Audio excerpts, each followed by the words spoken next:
What's up guys, Faded here and welcome back to my channel for another video. Today I have my review of the Ideapad Y50 from Lenovo, and this is packed and charged with a GTX 860M and an Intel i7 4710 HQ. I've spent a considerable amount of time with this PC and I feel it's time to let you guys know my thoughts on it as well as show how it compares to the Y510P. So to get things started, let's go ahead and talk about the design. The chassis comes in a brushed metal design and that gives it a very sleek looking feel to it. The corners of the housing are angled just a bit and the lid is slanted towards the corners, and that makes for a very stylish look. Though fingerprints, I have to tell you, are still a problem here. The vents on the back make it look like a top of the line gaming PC, but more on this so-called vents later when we talk about performance. The bottom of the chassis consists of 3 rubber pads, and that's to distance the laptop from your table or desk, and one of those being a long piece just above the intake vent, and that's to prevent overheating. A circular subwoofer for excellent sound from JBL Audio. Now as for the right side of your PC, you have your updated power port, and this is very much different from previous generations. Next you have your Ethernet or local area connection port, a standard HDMI, and 2 USB ports with a nice Lenovo red finish.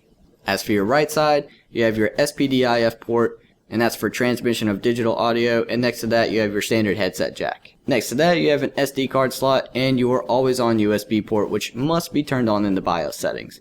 No Lenovo red finish here though, which is kinda sad, but next to that you also have your anti-theft device, which is a Kensington lock. Now after opening the lid, you'll see 2 high quality sound left and right speakers from JBL Audio, and these of which bleed over onto the left and the sides of the PC. Next you have a chiclet style backlit keyboard with the bright Lenovo red coloring. The keys are shrunken down a bit, and that's to be able to fit them on the board. And this does result in some minor typing areas, as it did on the Y510P, and my biggest complaint would have to be the shift key, which is very tiny and sometimes it causes some errors, but you will get used to it. As for the backlight, there are 3 settings, one of those being off of course, one bright, and then finally one 10% brighter than that. Not much of a choice for brightness there, but it looks very cool and definitely gets some people looking. The Lenovo recovery button has been moved to a more obvious spot, and that is right next to the standard power button.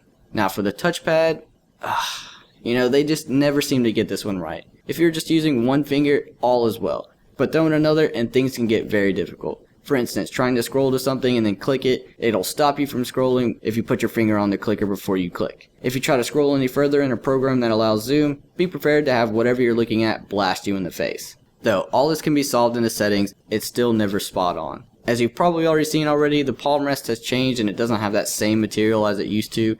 It now has this rubbery feel to it, and that does a lot to help with the appearance of fingerprints. You can touch it, rub your fingers across it, and you might not be able to see it unless you are looking at it at a certain angle. This is much different from the lid, which marks up with oily prints really fast. Now to the bottom right, you have of course your badges signifying the powerful chips that are inside, and on the left you have your stamp label which highlights what the Y50 can offer you. But now that does bring me to the screen. This has to be the Y50's biggest shortcoming. I mean, what happened, Lenovo?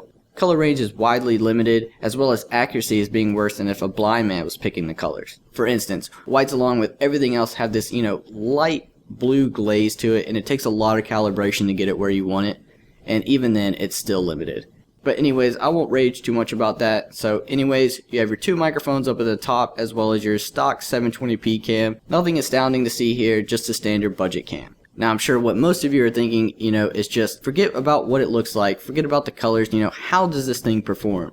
The GTX 860M is very powerful. It packs in 4GB of video RAM along with Maxwell technology, but do be careful, there may be some Kepler versions out there, I'm not entirely sure. If Lenovo slipped that in, good one. Now it also packs the Intel i7 4710 HQ, which in some and only some instances it can perform better than the 4700. But this is only in multi-threaded workloads. It has something to do with each core, and then I think only one core can run at the highest setting. The CPU matches the GTX 860M very well, and it can handle a lot of editing workloads. Stock speed is 2.5 GHz and the boost clock is 3.5, and this is a lock CPU, so you cannot overclock it.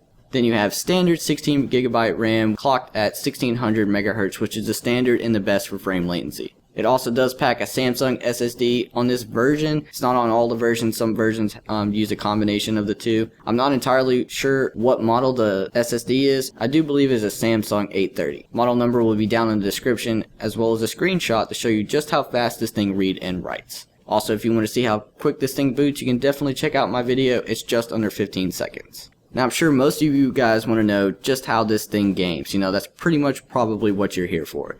It games really well, but not as close to the 750 SLI on the Y510P. Though it will perform better on games that are not optimized for SLI, it will play just about everything you can think of on medium settings at least 60 frames per second, a whole bunch of things on high, and some things on ultra settings. Particularly older games, you know, but that's obvious. Feel free to check out my gameplay videos on this PC at the end of the video, and I'll also have links down in the description for them.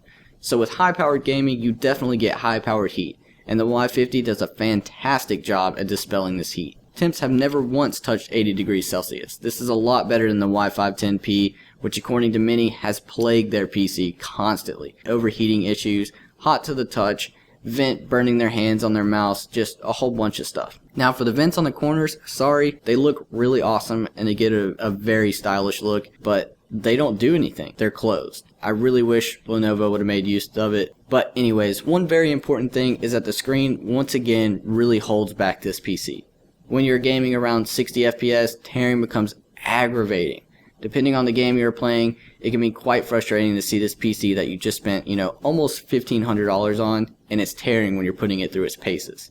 At about 45 frames, tearing begins, and there's very little you can do about it, except for VSync, but who wants that input lag? Though it's not horrible, and many people have just learned to deal with it, but for me, it was very aggravating. You can see just how bad this tearing is in my gameplay videos, so please go check them out. And so with that, guys, this brings me to my final decision about the Y50. There's so many things that Lenovo has done right here. Maxwell technology, i7 3.5 GHz, high fidelity gaming, a very sleek design, so many good things. But the problem is, it's the cost. The amount of things that are wrong with this PC, the biggest of which being the just flat out slap in the face of a monitor, that is. That just really holds back this PC, and honestly, I cannot justify the cost. It's just too much that they are asking for. Maybe drop the price a little bit or add a really good screen, maybe with a higher hertz rating so we won't have to deal with tearing, and some better color calibration. I really wanted to like this PC, and in the end I do, but all the problems with it just hold it back, and I think for now we should just close the books on the Y50 until the price is lowered or the problems are fixed. Until that day comes, the Y510P is I think where you should go, and that's the sweet spot. If you can find a way to deal with the heating issues, I think it's a really good PC. Anyways guys, thank you so much for watching. I just broke 1,000 subs last week, and it has been one crazy ride with you guys. I don't think I can thank you enough. You guys have been really great to me. For those of you that aren't subscribed, please click that subscribe button. I'd love to see you around. I'd love to see you on my comment. Please tell me your thoughts and what you think about it. If you liked the video, definitely hit that like button. And anyways guys, you have a good one.